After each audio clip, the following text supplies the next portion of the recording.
Hello friends, how are you? कैसे हैं आप सब? स्वागत है आपका अपने ही चैनल मीडू स्टडी में। मैं हूं आपका friend Ashutosh, I am Indore से। एंड फ्रेंड्स, जैसा कि हम सब जानते ही हैं, मीडू स्टडी आपका अपना चैनल है जिसमें हम मैनेजमेंट के अलग अलग सब्जेक्ट्स एंड टॉपिक्स को पढ़ते हैं, समझते हैं बड़े ही सिंपल वे में। फ्रेंड्स, हमारे इस चैनल पर 5 डिफरेंट मॉड्यूल्स हैं जिसमें कि marketing, human resource management, operation, strategy और ऑर्गेनाइजेशनल बिहेवियर, ये सब मॉड्यूल्स हैं। और हम अपने सब्सक्राइबर्स के फीडबैक के बेसिस पे कंटेंट को ऐड करते रहते हैं। हमें काफ़ी फीडबैक मिल रहा था कि ऑर्गेनाइजेशनल बिहेवियर में परसेप्शन, लर्निंग, इन टॉपिक्स पे वीडियोस बनाई जाए, और उसी को ध्यान में रखते हुए हमने परसेप्शन स्टार्ट किया है topic.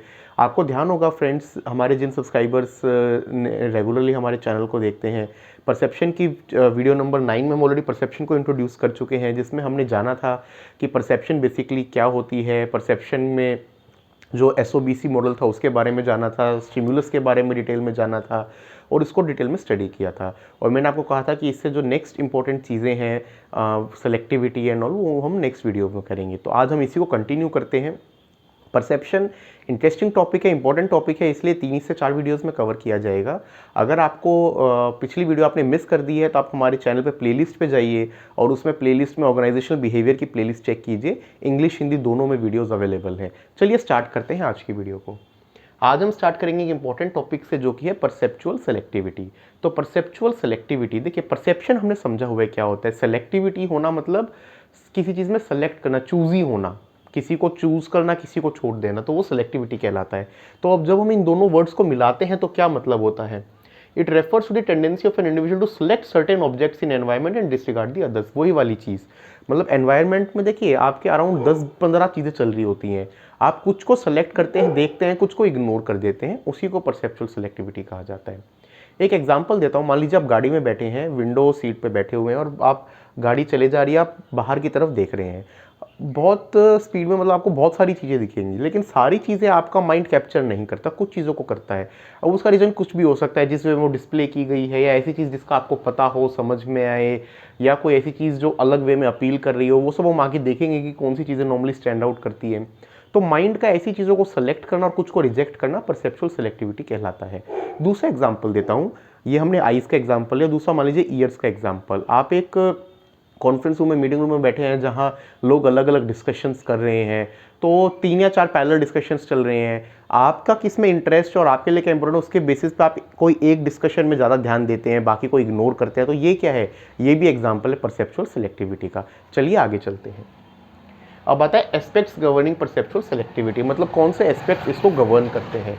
Individual senses are activated by certain stimuli in environment while others are unnoticed by human senses. सबसे पहले तो यही होता है, जो हमने 5 सेंसेस की बात की थी, आईज, ईयर्स, नोज, टंग और हमारा जो स्किन टच होता है, तो ये कुछ चीज़ों को कैप्चर करता है, नोटिस करता है, कुछ को इग्नोर कर देता है। तो यहाँ से परसेप्चुअल सेलेक्टिविटी की सबसे पहले स्टार्टिंग होती है। Individuals' ability to adapt to certain stimuli to which they are constantly exposed refers to sensory adaptation। ये कहता है कि देखिए कुछ चीज़ जिस पे बंदा बार बार एक्सपोज रहता है, उसको पकड़ने की जो है टेंडेंसी ज़्यादा हो जाती है, इसको कहते हैं सेंसरी अडेप्टेशन। अब हम बात कर रहे थे मीटिंग में, मान लीजिए आप किसी एक डिस्कशन को सुन रहे हैं, लेकिन आपका दूसरे में इंटरेस्ट नहीं है, लेकिन वो पर्सन अब अपनी आवाज़ को बढ़ा देता है, बार बार उस पॉइंट को करता है, तो ना चाहते हुए भी माइंड का ध्यान, कहते हैं ना, ध्यान भटक गया, वहाँ चला जाएगा। तो ये भी एक एग्जाम्पल है कि अडेप्टेशन की, सेंसरी अडेप्टेशन की वजह से जो है परसेप्चुअल सेलेक्टिविटी का होना। अब दोस्तों हम डिटेल में समझेंगे कुछ फैक्टर्स को जिसको इन्फ्लुएंस करते हैं, जैसे मैं आपको कह रहा था कि किस वजह से आपकी आंखें या आपके कान या आपकी नाक कुछ चीज़ों को एक्सेप्ट करती है, कुछ को इग्नोर करती है। तो इसमें 2 कैटेगरीज हो सकती हैं फैक्टर्स की, एक्सटर्नल और इंटरनल। सबसे पहले हम बात करते हैं एक्सटर्नल में। सबसे पहला होता है इंटेंसिटी, चीज़ कितनी इंटेंस है, देखिए बहुत ज़रूरी है। अब इसका एक सिंपल एग्जाम्पल देता हूँ। आप मान लीजिए बाहर निकले हैं, हल्की ठंड है तो कोई फ़र्क नहीं पड़ेगा, वही ठंड अगर ज़्यादा होगी तो मतलब इंटेंसिटी हाई होगी, तो आपको उसको फील करेंगे उस ठंड को, और आपको लगेगा कि मैं कुछ वूलन पहनूं। ऐसे ही मान लीजिए 4 अलग अलग आवाज़ें हैं, उसमें से किसी एक की इंटेंसिटी बहुत ज़्यादा हाई है, तो भले ही आपके लिए इंपॉर्टेंट हो ना हो, आपका ध्यान उसकी तरफ जाएगा। एग्जाम्पल, एम्बुलेंस का जो सायरन होता है अलग से, पुलिस का एक अलग से हॉर्न होता है, ये किस लिए होते हैं? ये बाकी कार के हॉर्न से तेज होते हैं, इंटेंसिटी हाई होती है, ताकि ये नोटिस हो जाए। दूसरा एग्जाम्पल, साइज़। तो देखिए बिल्कुल सिंपल चीज़ है, हमारी आईज़ जो हैं, जो बड़ा साइज़ होगा उसको जल्दी देखेंगी, छोटा वाला इग्नोर होने की चांसेस हैं। तो 10 चीज़ें हैं, तो उसमें से जिन चीज़ों का साइज़ ज़्यादा होगा वो भी सिलेक्ट होने के चांसेस ज़्यादा होते हैं। कई बार कहते हैं ना कि जैसे मान लो किसी ने बच्चे ने बहुत छोटे छोटे हैंडराइटिंग में लिखा हो कि इतना छोटा वो लिखा है समझ ही नहीं आ रहा, मेरी आईज देख ही नहीं पा रही हैं, साइज़ बड़ा करो इसका। या कई बार कहते हैं कि यार मान लीजिए आप एक मीटिंग कॉन्फ्रेंस रूम में बैठे हैं, स्क्रीन पे कुछ डिस्प्ले आया, उसमें जो है छोटा साइज, आप उसको नोटिस नहीं कर पा रहे, तो आप क्या कहेंगे कि इसका फॉन्ट साइज बढ़ा दो। ये वाली चीज़ क्या आती है, सेकंड पॉइंट आता है साइज। थर्ड आता है कॉन्ट्रास्ट। कॉन्ट्रास्ट का मैं आपको सिंपल एग्जांपल देता हूँ। किताबें जो होती हैं उसमें वाइट पेज पे ब्लैक से प्रिंटिंग क्यों होती है, क्योंकि कॉन्ट्रास्ट का एग्जाम्पल है। यही मान लीजिए पीले कलर का पूरा पेज हो और उस पर रेड से लिखा हो, ये नॉन कंट्रास्टिंग कलर है, आप उसको अच्छे से नहीं पढ़ पाएंगे। तो कंट्रास्ट भी इंपॉर्टेंट पॉइंट होता है, इसलिए कहते हैं। और इसलिए कहते हैं ना, जैसे मान लीजिए आपको भीड़ में स्टैंड आउट करना है तो कंट्रास्टिंग कपड़े पहनो, अच्छे लगेंगे। आपका स्किन टोन जैसा है उससे अपोजिट कलर के आप कपड़े पहनिए। फिर आता है रिपीटिशन। कोई चीज़ अगर बार बार रिपीट होती है तो भी हमारी टेंडेंसी होती है कि हम उसको सेलेक्ट कर लें। अब बच्चों को क्यों कहा जाता है कि चैप्टर एक बार पढ़ लिया उसको रिवाइज करो 2 बार 3 बार, टॉपिक मुश्किल भी होगा वो माइंड में समझ आ जाएगा। ऐसे ही कोई चीज़ आपको मान लीजिए नहीं समझ में आ रही है, आप उसको बार बार सुनिए, बार बार पढ़िए, ये होता है रिपीटिशन। फिर आता है मोशन। तो मोशन भी एक इंपॉर्टेंट फैक्टर है। अब चीज़ें जो मोशन में होती है वर्सेस चीज़ें जो रेस्ट में होती है, मोशन वाली चीज़ों को परसीव करना कंपैरेटिवली मुश्किल हो जाता है। रेस्ट, अगर आप भी मोशन में है तो रेस्ट वाले को आप आराम से कर सकते हैं। आप इसको इस तरीके से समझिए, जो गाड़ी वाला ही एग्जांपल था, आप गाड़ी में बैठ के जा रहे हैं, पैरेलली एक दूसरी गाड़ी दूसरी साइड से क्रॉस हो जाती है, उसमें कौन बंदा बैठा है आप इतना आसानी से नहीं देख सकते, लेकिन रोड साइड कुछ लोग, कुछ खरीदार, दुकानदार खड़े हैं, उनको आप देख सकते हैं। ये होता है मोशन। फिर आता है स्टेटस। स्टेटस भी देखिए इंपॉर्टेंट फैक्टर है। अब मीटिंग में 10 लोग आए हैं, उसमें से जो मीटिंग में हेड है, मान लीजिए मीटिंग में एमडी आ जाता है, वीपी आ जाते हैं, तो उनको नोटिस, उनकी बात आपको उतनी इंटरेस्टिंग ना भी लग रही हो, उनकी बात जरूर नोटिस होगी। तो जो हम कहते हैं ना परसेप्चुअल सिलेक्टिविटी में 4 लोग बोल रहे हैं, उन 4 लोगों में से अगर एक एमडी, वीपी या एचओडी बोल रहा है तो आप जरूर सुन लेंगे, आपका बॉस बोल रहा है आप जरूर सुन लेंगे। ये वाला क्या रीजन है, ये है रीजन स्टेटस का। ये तो दोस्तों कुछ एक्सटर्नल फैक्टर। अब हम पढ़ते हैं कुछ इंटरनल फैक्टर। इंटरनल मतलब अंदरूनी। सबसे पहला पर्सनैलिटी। अब आप कहेंगे ये कैसे, देखिए डेफिनेटली करता है। अब आप जा रहे हैं, 5 लोग जो है मान लो आपको रोड साइड पे दिखते हैं, कोई एक है जिसकी पर्सनैलिटी काफ़ी प्लीजिंग है, अच्छी पर्सनैलिटी है, चाहे वो मेल हो चाहे फीमेल हो, तो नोटिस होने के चांसेस ज़्यादा हो जाते हैं। ये क्या फैक्टर है, एक इंटरनल फैक्टर है। तो कहते हैं ना कि उसको मैं आज जो जा रहा था मैंने देखा, कहेंगे भाई क्यों देखा, यार उसकी ना पर्सनैलिटी इस तरीके की थी। इसलिए जो लीडर्स रहे हैं वो बोला जाता है कैरिस्मेटिक पर्सनैलिटी अगर हो तो लीडर बनना ईजी होता है। क्यों, क्योंकि आप ईजिली नोटिस होने लगते हैं। फिर आता है दोस्तों लर्निंग एंड एक्सपीरियंस। आपकी लर्निंग किस तरीके से और एक्सपीरियंस किस तरीके का है। अगर आप एक्सपीरियंसड हैं, आप उस टॉपिक की नॉलेज रखते हैं, आप सब्जेक्ट मैटर एक्सपर्ट हैं, तो सामने वाला जो है वो आपको डेफिनेटली और अच्छे से सुनना चाहेगा, रैदर देन अगर आप नहीं। तो मान लीजिए आप गेस्ट स्पीकर में 4 लोगों को बुलाया गया है, आप उस टॉपिक में एक्सपर्ट हैं, आपने पहले भी वर्कशॉप की हुई है, आपने रिसर्च की हुई है उसके बारे में, तो आपका वो एक्सपीरियंस आपको स्टैंड आउट करने में हेल्प करेगा। मोटिवेशन। मोटिवेशन भी इंटरनल फैक्टर है। अब मोटिवेशन का मतलब देखिए, वही हम जो मीटिंग कह रहे हैं, कॉलेज में आप गेस्ट लेक्चर देने गए, 50 स्टूडेंट्स का बैच बैठा है, उसमें से आधे ऐसे होंगे जो कॉलेज में अटेंडेंस या मतलब उसके लिए फॉर्मेलिटी पूरा करने के लिए आए होंगे। ऐसे ही ऑफिस की मीटिंग में 10 में से 2 लोग ऐसे होंगे जो इस चीज़ के लिए आए होंगे, 3 या 4 ऐसे होंगे जो उसमें अंदर से मोटिवेटेड फील कर रहे होंगे उसको अटेंड करने के लिए। उसको दोस्तों कहा जाता है मोटिवेशन। अब कुछ फैक्टर्स हम पढ़ते हैं परसेप्शन से रिलेटेड, वो हमने फैक्टर्स किए थे परसेप्चुअल सिलेक्टिविटी के। तो इसमें देखिए 3 तरीके के एक्सटर्नल फैक्टर होते हैं, परसीवर, टारगेट और सिचुएशन। परसीवर मतलब परसीव करने वाला। अब आप कितने ही अच्छे हों, हमेशा कहा जाता है ना, परसेप्शन क्या होती है कि मतलब लेंस के थ्रू बंदे को देखना। आप किसी के लिए कितना ही अच्छा कर लें, अगर उसने आपके बारे में कुछ नेगेटिव भावना रखी हुई है तो आपकी अच्छाई भी उसको नहीं दिखेगी। और किसी से आप खुश हैं तो वो गलतियां भी कर देगा तो हम कोशिश करते हैं इग्नोर करने की। तो इसलिए परसीवर जो है वो किस तरीके से देख रहा है, ये भी परसेप्शन में बड़ा इंपॉर्टेंट फैक्टर होता है। अब आप मान लीजिए किसी नई जगह गए हैं और आप ये सोच के गए हैं कि यार ये तो बड़ी गरीब जगह है, लोग अनसिविलाइज्ड है, तो सामने वाले अच्छे भी होंगे ना तो भी आपको उनको बुराई दिखेगी। ठीक है। दूसरा होता है टारगेट, मतलब जिसको आप देख रहे हैं वो किस तरीके से एक्ट कर रहा है, ये भी एक एक्सटर्नल फैक्टर बहुत इंपॉर्टेंट है। मान लीजिए सब कुछ ठीक है, उसका आज मूड खराब है, वो ठीक से नहीं कर रहा, तो भी बात खराब हो जाएगी। और एक दोस्तों सिचुएशन भी बहुत इंपैक्ट करती है। सिचुएशन से क्या मतलब है, मान लीजिए सब कुछ अच्छा है, जो सामने वाला है मीटिंग में, दो बंदे, उनमें से एक है कुछ फैमिली प्रॉब्लम हो गई, मान लीजिए कोई घर में बीमार चल रहा है, या घर में वो लड़ाई हुई है उसकी आज ही, या बॉस ने कुछ कह दिया, किसी भी वजह से XYZ की वजह से उसका मूड खराब है या कुछ भी है।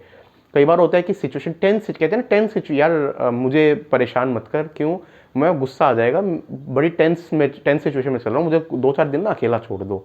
तो इंसान वो चीज़ क्यों कहता है, वो इसलिए कहता है क्योंकि ख़राब सिचुएशन में वो नहीं चाहता कि कुछ गलत रिएक्ट करे और चीज़ें और बिगड़ जाए। तो ये होती है दोस्तों परसीवर, टारगेट और सिचुएशन, जो कि एक्सटर्नल फैक्टर है। अब आते हैं दोस्तों इंटरनल फैक्टर में। एक होता है सेंसरी लिमिट एंड थ्रेशोल्ड्स, बड़ा इंपॉर्टेंट है। अब वो ये जो हम गेस्ट लेक्चर का है, मीटिंग का एग्जांपल, अब मीटिंग्स को 1 घंटा या उस लिमिट का क्यों रखा जाता है? देखिए, इंसान की सुनने की, समझने की, चीज़ों को एब्जॉर्ब करने की, प्रोसेस करने की एक लिमिट होती है। अगर आप 5 घंटे मीटिंग करे जाएंगे तो एक सर्टेन पॉइंट के बाद बंदे को ना कुछ समझ आएगा, ना उनका इंटरेस्ट बनेगा। क्लास का एग्जाम्पल है, जब हम स्टूडेंट्स थे तो 30 या 40 मिनट्स का पीरियड चेंज क्यों हो जाता था? ताकि नया टॉपिक पढ़ें, उसमें इंटरेस्ट बने। अगर आपको ये बोला जाए कि आज 3 घंटे मैथ्स ही पढ़ना है, आज 3 घंटे हिस्ट्री पढ़नी है, तो वो चीज़ नहीं हो पाएगी। क्यों? क्योंकि एक थ्रेशोल्ड लिमिट होती है। ऐसे ही हमारे काम करने की, हर चीज़ करने की वर्क आवर्स क्यों डिफाइंड होते हैं कि 8 घंटे 9 घंटे जॉब करो, उसके बाद अपना घर पे जाके रेस्ट करो, स्लीप लो, ताकि पता होता है भाई हमारी हर सेंसेस की एक लिमिट होती है। साइकोलॉजिकल फैक्टर्स भी बड़े इंपॉर्टेंट होते हैं परसेप्शन के लिए। आपका क्या बैकग्राउंड रहा है? अब मान लीजिए कोई एक बंदा है, वो बड़े ही पॉश इलाके में रहा है, अकेला चाइल्ड है, करोड़पति वो है, तो उसकी एक अलग अपब्रिंगिंग रही है, उसको बहुत सारी रियलिटीज जिनका उसका पता ही नहीं, तो वो उन चीज़ों को कभी समझ भी नहीं पाएगा। एक कल्चर डिफरेंस हमेशा आएगा। तो ये सारी चीज़ें जो आपके कल्चर से रिलेटेड हैं, एटीट्यूड से रिलेटेड है, ये सारे साइकोलॉजिकल फैक्टर्स होते हैं, और ये भी परसेप्शन को अफेक्ट करते ही करते हैं। अब दोस्तों एक इंटरेस्टिंग टॉपिक पढ़ते हैं जिसको कहते हैं impression management. It involves representing oneself in a way an individual wants other to see him or her. मतलब देखिए, कहते हैं ना कि यार बॉस पे ना इंप्रेशन जमाता हूँ, कैसे? ये करके बॉस को ये पसंद आएगा। इसको बोलते हैं impression management. Representing oneself in a way individual wants others to see him or her. जिस वे में वो दूसरे आपको देखना चाहते हैं, उस वे में एक्ट करना। जब नए ज्वाइन नहीं होते, कलीग कहते हैं अरे ये चीज़ ना बॉस को पसंद नहीं है, मीटिंग का मतलब फ़ोन ऑफ होना चाहिए इस टाइम पे। अब आप भी वैसा ही, यार ये कैसे ड्रेसअप होके आ गया, यहाँ ना ये वाला वो चलता है। ये सारी चीज़ें बंदा किस लिए करता है? एक इंप्रेशन बनाने के लिए, करेक्ट? तो इसको मैनेज करना कहलाता है इंप्रेशन मैनेजमेंट। और अब इसमें एक बहुत इंटरेस्टिंग चीज़ आती है, टाइप्स ऑफ सेल्व्स। तो 3 तरीके के सेल्व्स होते हैं। सबसे पहला कहलाता है ऑथेंटिक, या कि आप इसको इसे समझिए real self. Image of an individual that is consistent with individual view himself और हरसेल्फ। तो जैसे हर किसी की एक अलग इमेज होती है। जैसे फॉर एग्जांपल मैं कहता हूँ कि मैं अपने आप को मानता हूँ कि मैं इंट्रोवर्ट हूँ, हार्ड वर्किंग हूँ, लॉयल हूँ, सिंसियर हूँ। ये 4-5 पैरामीटर्स हैं। अब वो मेरी इमेज जो है वो मेरा एक रियल सेल्फ है, और मान लीजिए मैं दूसरे मुझे जिसमें मैं परसीव कर रहे हैं, जिसमें मैं उनके सामने प्रेजेंटेड हूँ, इसी वे में कर रहा हूँ, तो ये मेरा ऑथेंटिक सेल्फ कहलाएगा। इसको कहते हैं ऑथेंटिक सेल्फ। दूसरा आता है ideal self. Public image of individual that is consistent with the way individual desire. ये आपकी पब्लिक इमेज कैसी है? कहते हैं ना कि यार वो बड़ा अच्छा बच्चा है, अच्छे बच्चे वाली इमेज है, मतलब ऑफिस में भी यार बड़ा अच्छा इंसान है, ऑफिस को टाइम देता है, फैमिली को टाइम देता है, सबको रिस्पेक्ट करता है। तो ये वाला अब एक्चुअल में हो सकता है कि आप जो है घर पे लड़के आते हो, लेकिन अपने कलीग्स को आपने ऐसे प्रोजेक्ट किया हुआ है। तो इसको क्या कहेंगे? इसको कहेंगे आइडियल सेल्फ की एक आइडियल इमेज किस तरीके की है। और थर्ड कहलाता है tactical self. Public image of individual is portrait to get certain and most favourable and positive. Tactical मतलब कहते हैं ना अपनी इमेज को मैनेज करना, कितना ही खराब हो, सब हो जाए, बॉस के आगे मतलब सीनियर्स के आगे ऐसी इमेज बनाई हुई है, उसको कहते हैं टैक्टिकल सेल्फ। आप जो है हो सकता है कि घर में जो है बिल्कुल घर वालों को टाइम देते हो, वो देते हो, लेकिन जब फ्रेंड सर्कल में बैठे हैं तो कहेंगे कि मैं सब इन चीज़ों की परवाह नहीं करता, मैं अपनी लाइफ में मस्त रहता हूँ। वो आप क्या कर रहे हैं? वो आप अपने फ्रेंड सर्कल में अपनी इमेज को मेंटेन रखने के लिए चीज़ों को मैनिपुलेट कर रहे हैं। वो कहलाता है आपका टैक्टिकल सेल्फ। तो वो जरूरी नहीं कि आपकी एक्चुअल इमेज हो, वो एक पब्लिक इमेज है जो आपने बाकी लोगों के सामने बनाई हुई है। तो ऑथेंटिक सेल्फ, आइडियल सेल्फ और टैक्टिकल सेल्फ। ऑथेंटिक सेल्फ की आपका रियल कैसा है, आइडियल मतलब जैसा आप सोचते हैं कि होना चाहिए, और टैक्टिकल मतलब जो मैनिपुलेशन करके आप लोगों के आगे मेंटेन रखते हैं। अब आता है कंपोनेंट्स ऑफ इंप्रेशन मैनेजमेंट। जो हम इंप्रेशन मैनेजमेंट की बात कर रहे हैं, इसके दो कंपोनेंट होते हैं, इंप्रेशन मोटिवेशन और impression construction. It is a common observation that in organisation employees tend to impress their seniors and in doing so often control how their managers perceive them. वही मतलब मोटिवेशन उनकी क्या है कि seniors impressed रहे। देखिए seniors को किस लिए इंप्रेस किया जाता है, क्योंकि हर कोई चाहता है सीनियर इंप्रेस्ड रहे, कल को अप्रेजल हो, सैलरी बढ़ा दे, प्रमोशन दे दे, यही रीज़न होता है। अदरवाइज और सीनियर को इंप्रेस करने का क्या रीज़न होगा, कोई उससे लाइफ लॉन्ग रिलेशन थोड़ी मेंटेन करने होते हैं। तो ये कहलाता है इंप्रेशन मोटिवेशन, कि आप मोटिवेटेड हैं उस चीज़ को करने के लिए। Impression construction, individuals attempt to create an image in front of other individuals. तो इसको करने के लिए जो आप स्टेप्स लेते हैं, चीज़ें करते हैं, अटेम्प्ट करते हैं, इसको कहते हैं इंप्रेशन कंस्ट्रक्शन। अब स्ट्रैटेजीज टू मैनेज इंप्रेशन, ये हमारा आज की वीडियो का लास्ट टॉपिक है। इसमें हम दो स्ट्रैटेजीज को पढ़ेंगे। डिमोशन प्रिवेंटिव स्ट्रैटेजी, ठीक है, वो क्या होती है, employee tries to lessen responsibility of undesirable event to avoid trouble. मतलब मान लीजिए कोई अनअवॉइडेबल सिचुएशन हो गई, आपका प्रोजेक्ट था, एज अ टीम आप काम कर रहे थे, वो डिले हो गया। अब जो क्लाइंट साइड थी उसने आपके मैनेजर को गंदी सी मेल लिख दी, ओवरऑल चीज़ें डिले हो गई। तो अब इस सिचुएशन में करना मतलब डिमोशन प्रिवेंट, इसमें आपको इसको एक तरीके से कैसे डैमेज कंट्रोल वाली स्ट्रेटजी होती है। एम्प्लॉयज ट्राई टू एक्सक्यूज और जस्टिफाई देयर एक्शन। सबसे पहले तो आप ये कहेंगे सर हमने तो पूरी मेहनत की थी, लेकिन क्या करें, 6 लोगों की टीम में 3 लोग जो हैं वो फैमिली रीजन से बीमार चल रहे हैं, लास्ट मोमेंट पे जो है ये वाला वो आ गया, सॉफ्टवेयर में ये प्रॉब्लम हो गई। मतलब कुछ ना कुछ करके आप ये कह रहे हैं कि मेरी गलती नहीं थी भाई, इन चीज़ों की वजह से मैं नहीं कर पाया। बचपन में क्या करते थे, मम्मी मैंने तो सारी पढ़ाई की थी, मैडम ने ना क्वेश्चन ही आउट ऑफ सिलेबस दे दिए, टाइम जो है वो टाइम ये नहीं हुआ। मतलब चीज़ें मतलब खुद मान लो पढ़ाई ना करी, उसको और चीज़ों पे ब्लेम कर देना।